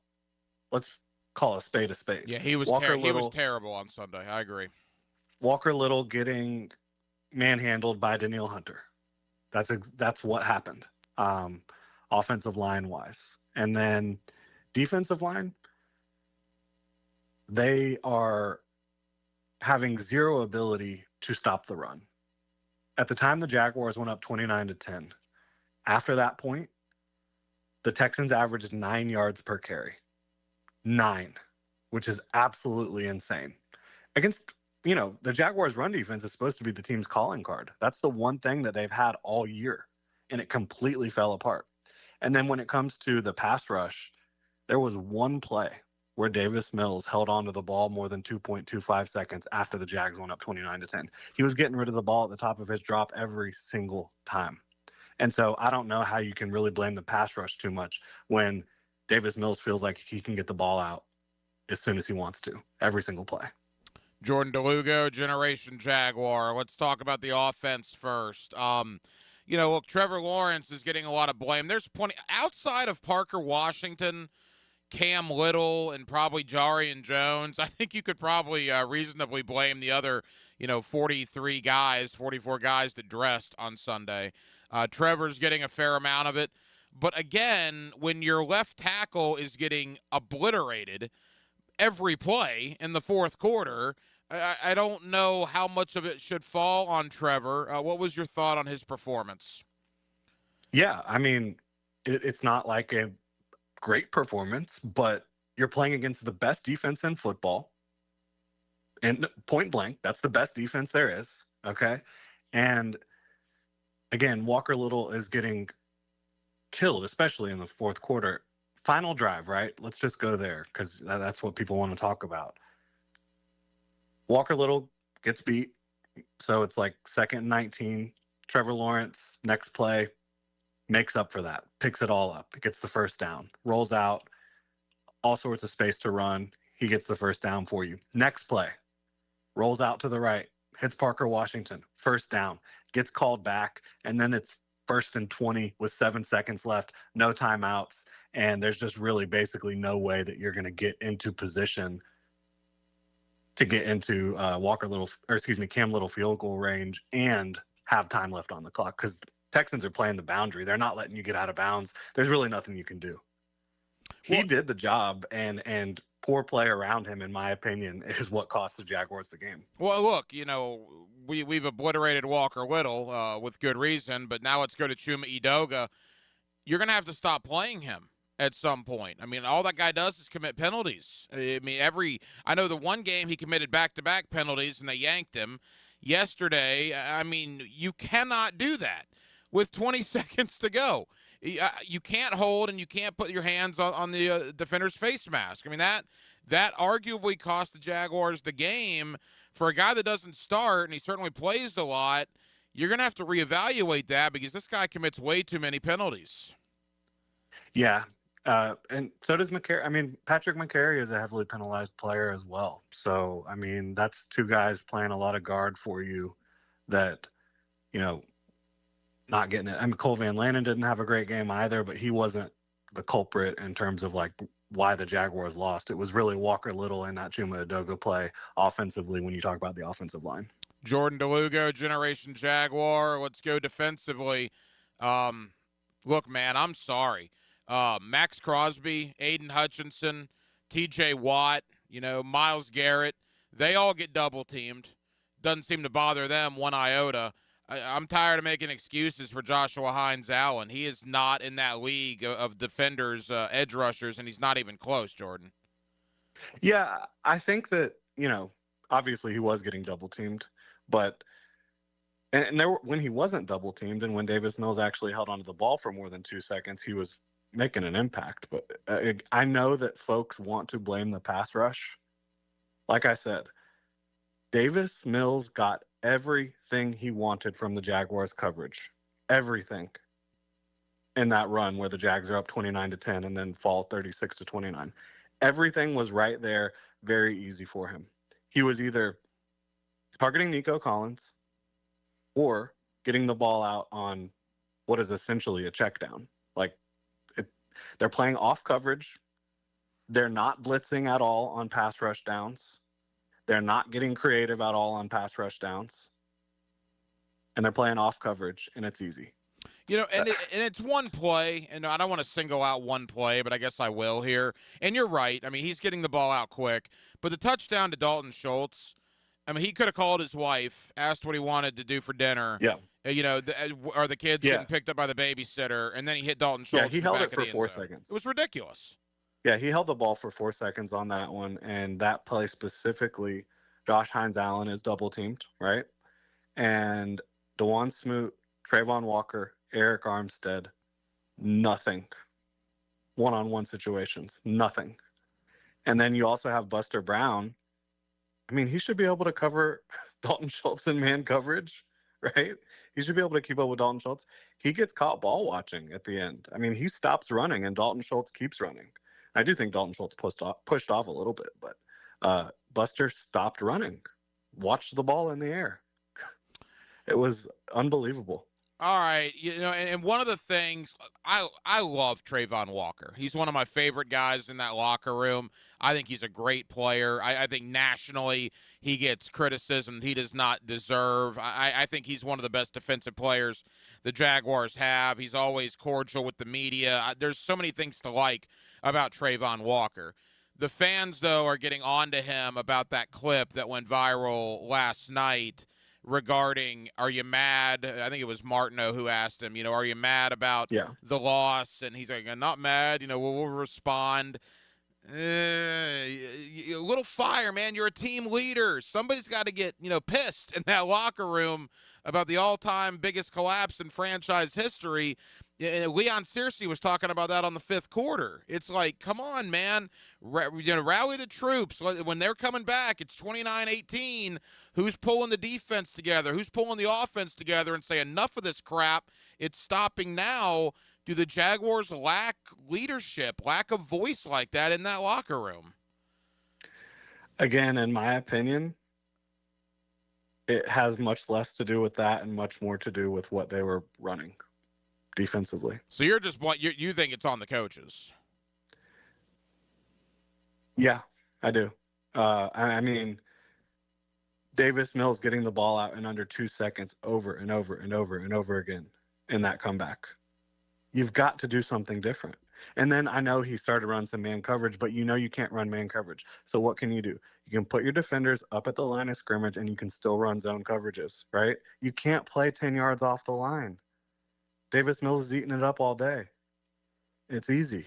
It was on easy mode for Davis Mills down the stretch. And he made some good plays. I mean, obviously the throw to Nico Collins that was, in between two Jaguars defenders was a really good play. But again, the ball was out in under 2 seconds. And then, the Jarian PI was abysmal. That was not a pass interference, in my opinion.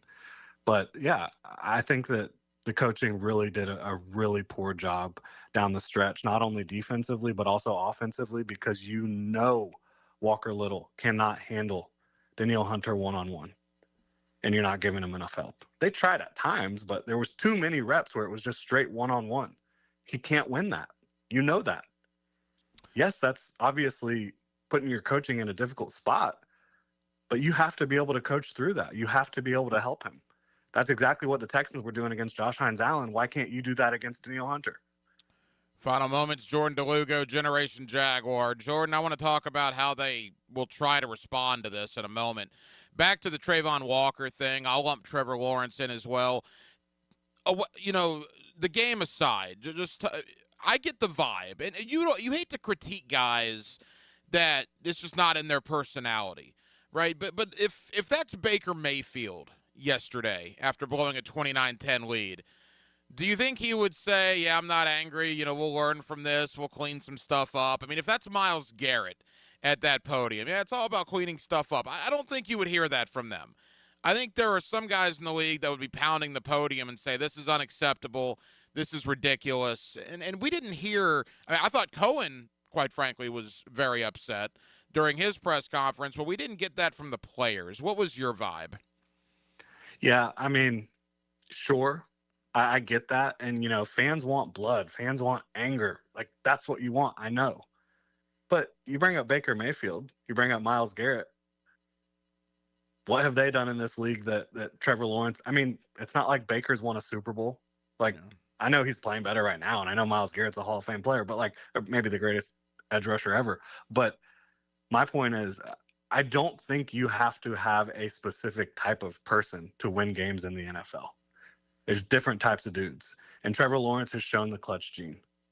He absolutely has. So I'm not concerned with that. I think that this is not a team that is a fire and brimstone team. I think Liam Cohen has some of that, as you mentioned.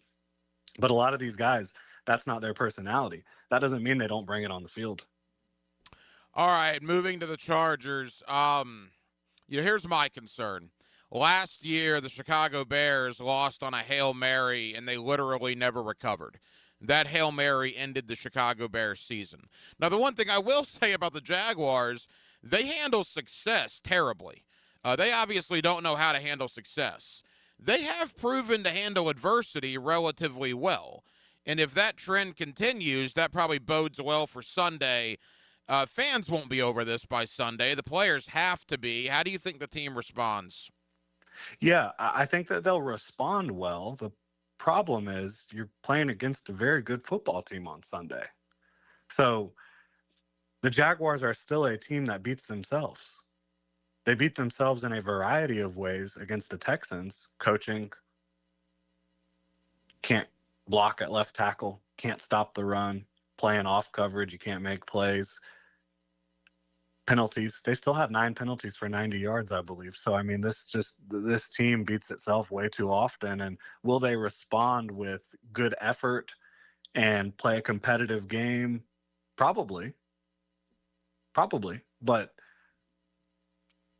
this is a good football team coming in here on Sunday. And I know they won't have their starting tackles, but they still got a lot of other good players that you have to worry about. So they've got to get it corrected. And I think this is the biggest test so far of Liam Cohen's coaching career in Jacksonville. And it's a football team, and the Chargers are going to be constantly reminded about their collapse here in the playoffs the last time they played in Jacksonville, which will certainly be a backstory for this game on Sunday. Jordan DeLugo, Generation Jaguar. Jordan, tell the good folks here in Jacksonville what you have coming out on the website as the Charger game approaches. Yeah, we'll have the full previews, game preview, bold predictions, matchups to watch. We'll talk about the Jaguars and how they can recover from this, and just did a full breakdown of basically every single play that happened after it went to 29-10. So you can check all that out at GenJag on YouTube, wherever you listen to your podcast, or check out the website, genjag.com. Jordan, I know you're busy, man. Really appreciate the time. We'll talk soon, bud. Thank you so much, Hacker. Get the goods on Gainesville 24/7. Search 1010XL Gators on YouTube.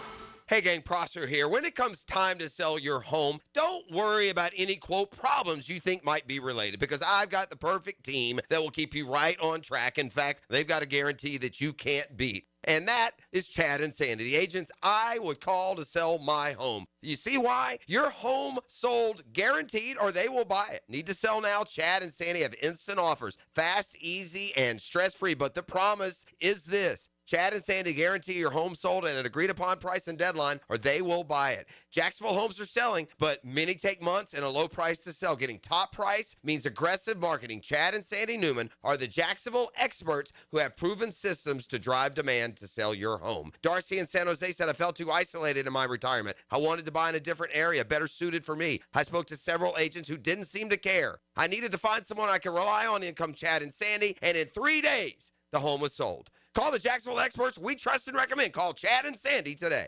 Looking for your new favorite hangout this football season? Try Voodoo Brewing Company in the heart of San Marco. Locally owned and community focused, Voodoo Brewing serves up award-winning beers, scratch-made upscale pub fare, and laid-back vibes where everyone's welcome. For live music, trivia nights, and all the football action this season, make Voodoo Brewing Company Jacksonville your new favorite spot on San Marco Square.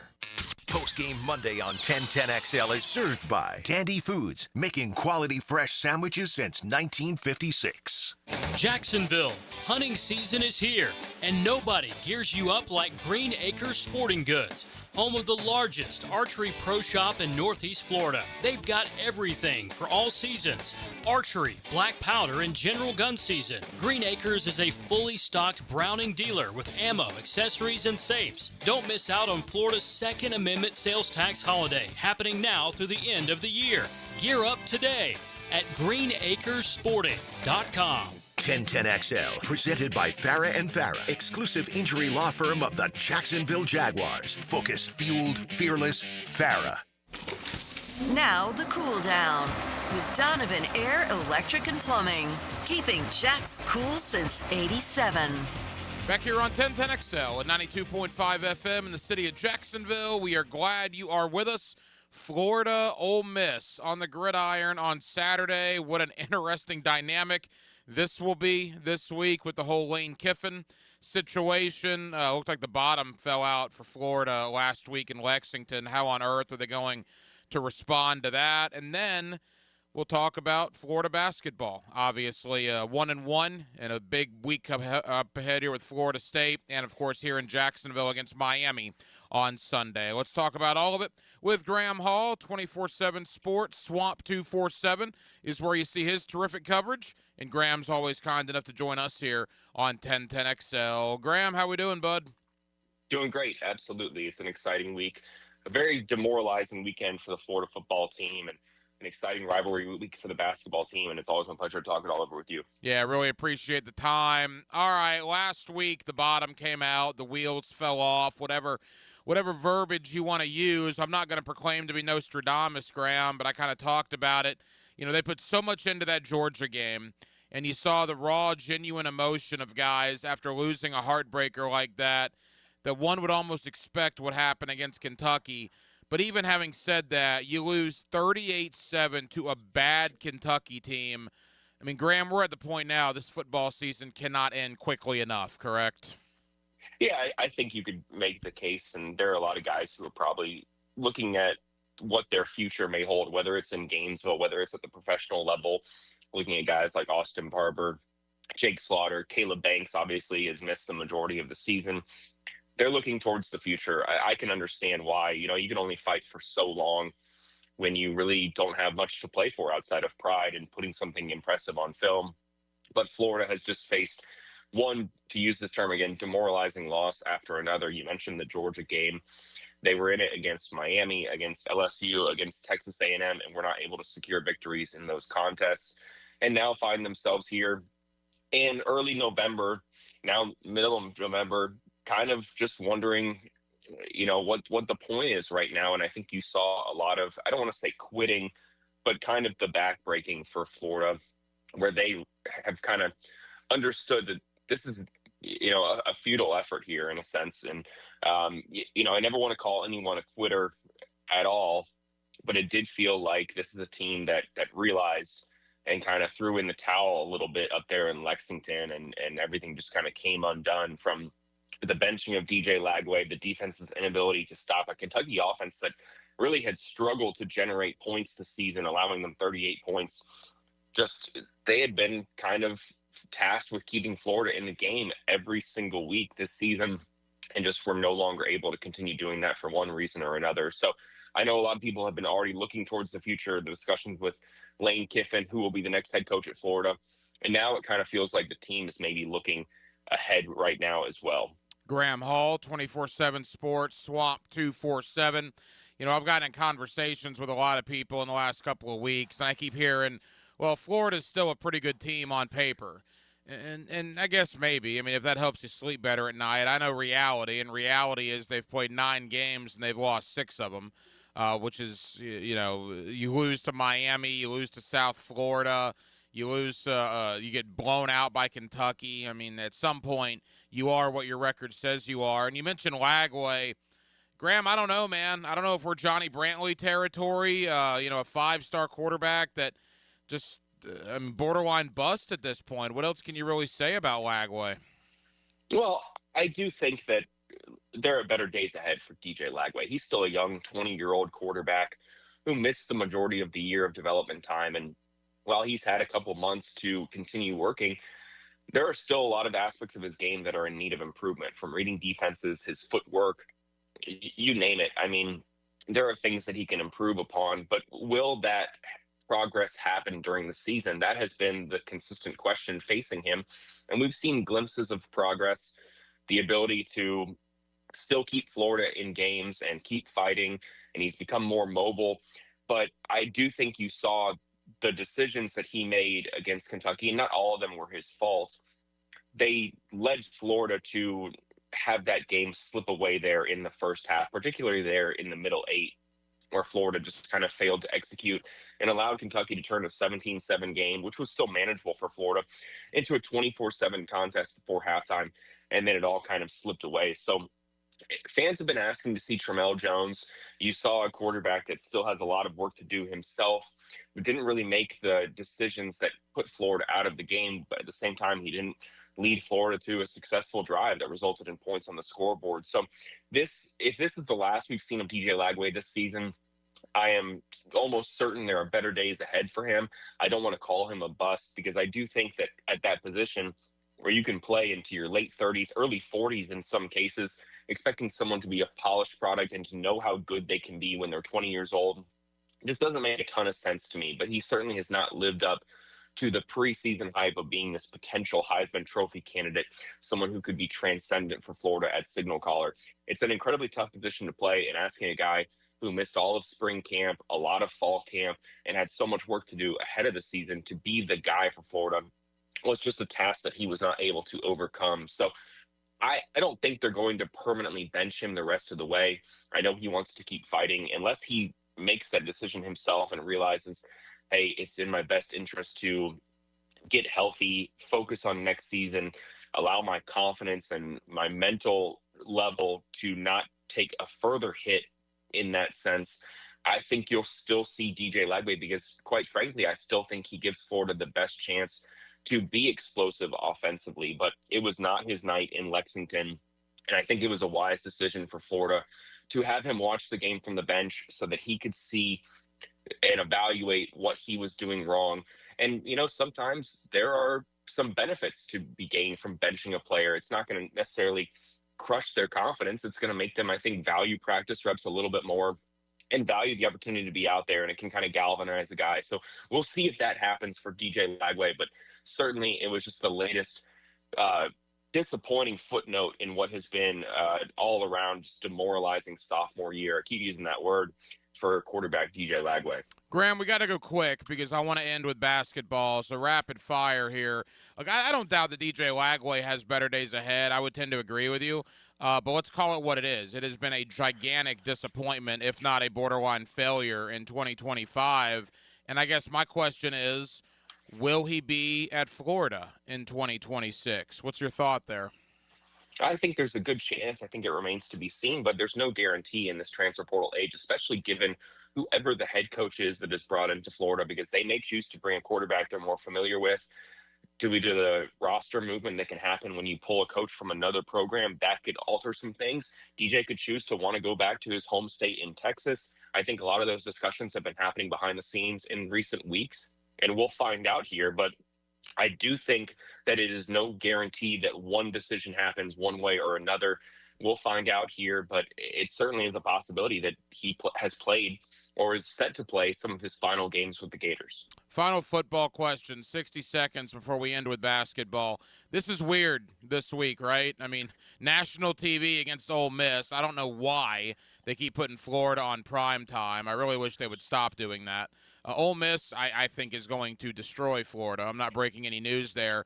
But the game aside, just the Lane Kiffin dynamic this week. This is one of the weirder regular season games that Florida is going to play in that regard, correct?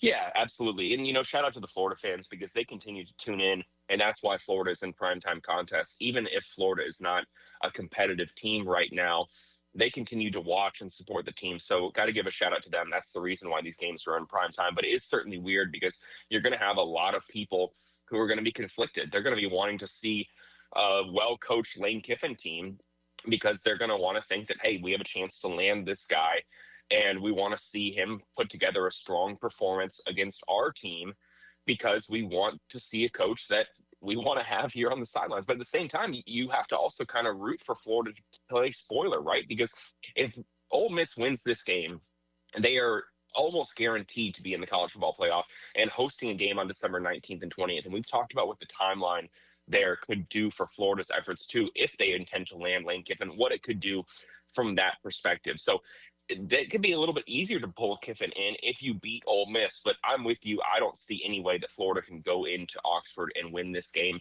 It's going to be fascinating what people's emotions are, though, on Saturday from the Florida fan base, what they're looking to see, what they're rooting for on Saturday in Oxford. Do you think Lane Kiffin will be the next head coach at the University of Florida here on November, whatever it is, November 10th? I mean, I won't hold you to it, but as it sits right now, if I say Lane Kiffin or the field, who do you take?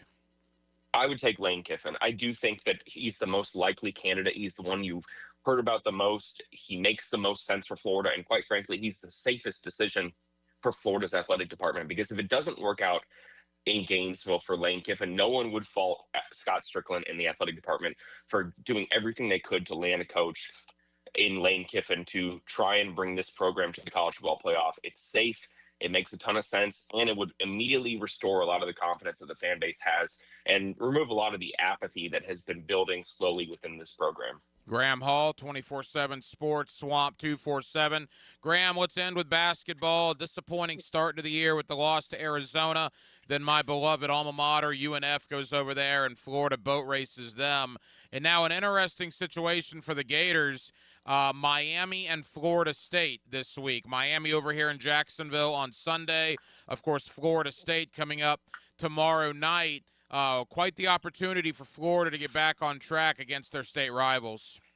Yeah, FSU is much improved this year. I think that maybe the big deficiency for them is in the front court, and that's where Florida should have a significant advantage given everyone that they returned. But FSU can space you out. They've benefited from the transfer portal. Coach Luke is going to do a good job there. I think that they have some guys who can knock down some open shots and make it difficult for Florida and make this a closer contest. But Florida's ability to just command the boards and impose their will in the low post, I think, is what is going to be the difference maker in this game. I expect Florida to beat their in-state rival Noles tomorrow night. I do think it's going to be closer than we've seen in recent years. Even though last year's game, give the Noles some credit, they rallied down the stretch before Florida closed it out with that 10-0 run. I do think it's going to be an impressive game tomorrow night, though, for the Seminoles, and they should be much better in recent years than they have been in the last couple of years. Miami is going to be a close game, in my opinion. I think that Miami, the job that Jai Lucas has done in assembling that team through the transfer portal and landing some top freshmen, is going to make them a very competitive team. I think people are sleeping on them. They looked really good against Bethune-Cookman, a Bethune-Cookman team that took Auburn to overtime. I think that's going to be a really, really fun, intriguing contest to watch on Sunday night in Jacksonville. It's a really good rivalry week for the Florida basketball team. And even though they had that quote-unquote disappointment against Arizona, this team is going to be just fine. They're going to knock down open shots, even though they've started 13 of 59 from three-point range. The front court is going to continue to improve, and Florida's backcourt contingent of Xavier Lee and Boogie Flan is only going to get better with time as the season goes on. You know, you got to remember real quick, that game against USF to open the season last year, Florida's season opener, the Gators were down by double digits to the Bulls in Jacksonville. We saw how that season turned out. So the first game is way too early to hit the panic button to think we know what this team is going to look like in March. And I think Florida's going to be just fine, as you saw against UNF, where they coasted to victory and had the most offensive rebounds in program history with 29 offensive rebounds, won the rebounding battle by 40. So it's going to be an interesting week, though. Two tough challenges this week against in-state rivals. Graham, final question. And again, it's early. They're still working out rotations. I agree. I think Lee and Flan are going to be fine in the backcourt. We know how good the front court is. And that leads me to Micah Hanlockton. He looks like he's in the best shape of his life. He looks unbelievable. Look, nothing against Chinielu, right? I mean, he was the starting center when they won the national championship. They both need to play. But, Graham, I got to tell you, man, I think Hanlockton needs more minutes, does he not? I think that's absolutely fair to say. I think that both those guys are going to give you a solid 18 to 25 minutes every single night. And they're both content with whatever their role is, just being out there on the court for this team. You just said it, though. How do you bench the starting center who played every single game last year for the national championship team? As good as Hanlockton is, that's a little bit of, I think, a difficult call to make, especially this early into the season. Now, there's things for Ruben to improve upon, defending without fouling, being more efficient around the rim. His offensive game needs to continue to evolve and expand. But Micah Hanlockton is such a luxury to have. There aren't many teams out there that can say they have a starting caliber center coming off the bench who can give you a double-double on any given night.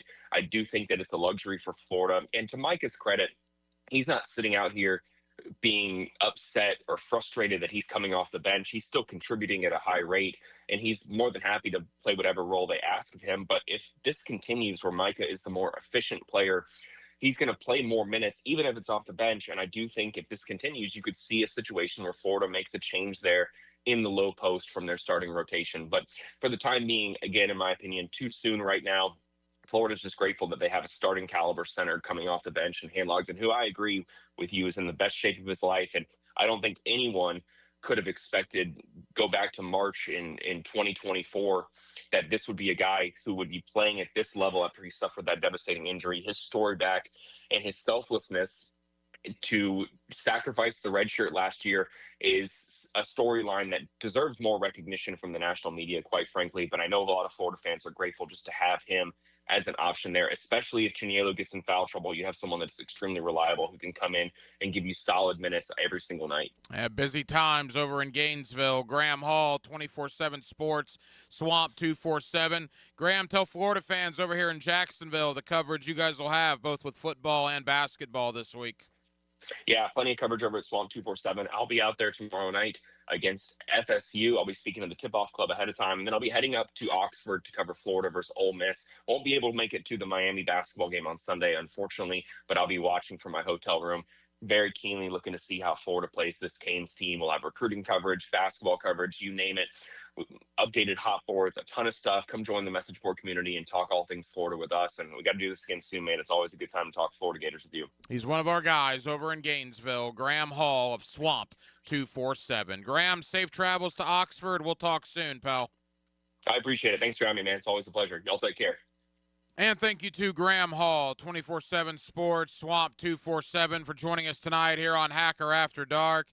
As Florida, looked like they laid down, man. Just completely had the wheels come off in Lexington against Kentucky, 38-7. DJ Lagway benched, and now they go to Ole Miss on Saturday night. Play Lane Kiffin and the Rebels. You'll hear the game right here on 1010XL, and what is going to be not so much for the game, but for the thoughts surrounding the game, with Florida playing a guy and Lane Kiffin that most of the fan base wants to be their next head coach. Certainly a very interesting dynamic between Florida and Ole Miss on Saturday. Certainly spent a lot of time on that, but as you can imagine, overwhelming majority of our time tonight was spent on the Jaguars' biggest fourth quarter collapse in franchise history. They were up 29-10 with 12 minutes and 20 seconds to go in the fourth quarter yesterday in Houston to a backup quarterback, and found a way to lose the game. Just a crushing loss. And you want to talk about a season now that was pretty high as far as expectations at 5-3. After that loss yesterday, now you're kind of on the ropes, right? At 5-4 with the LA Chargers coming in here. Just a shocking turn of events, to say the least. So certainly spent a lot of time on that as well, and we'll continue to talk about that, obviously, all week here on Hacker After Dark. Well, that will just about do it, man. Very busy Monday night here on Hacker After Dark. We certainly appreciate you guys hanging out with us here on 1010XL and on 92.5 FM. We have a ton of people to thank. Again, Graham Hall, 24/7 Sports, Swamp 247. Thank you to Jordan DeLugo of Generation Jaguar for giving his thoughts on the collapse yesterday and where the Jaguars go from here.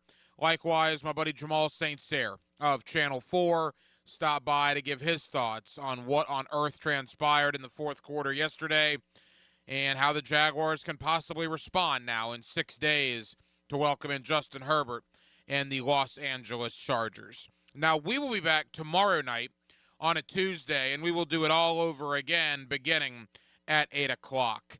Dylan Denmark was your producer tonight. Denmark, great job as always. I'm the hacker Ryan Green.